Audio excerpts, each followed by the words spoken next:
ఉక్సులు పట్టినే కొలుచుకోవాలి. ఉక్సులు పట్టి ఉన్న వైపే నెక్ అనేది కొలుచుకోవాలి ఎప్పుడైనా సరే. ఇలా పెట్టేసుకొని పైన ఒక 1/2 ఇంచు ఖర్చుల కోసం వదిలేసుకోవాలి. వదిలేసుకొని ఇలాగ పట్టుకుని నెక్ని బాగా సాగదీయకుండా చక్కగా రౌండ్గా పెట్టుకొని నెక్ ఎక్కడ దాకా ఉందో అక్కడ దాకా మార్క్ చేసుకోండి.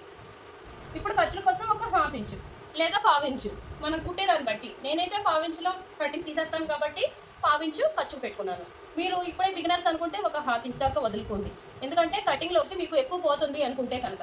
ఓకే, ఇలా డ్రా చేసుకున్న తర్వాత టేప్ తీసేసుకొని ఈ లైన్ని ఇలా డ్రా చేసుకోవాలి.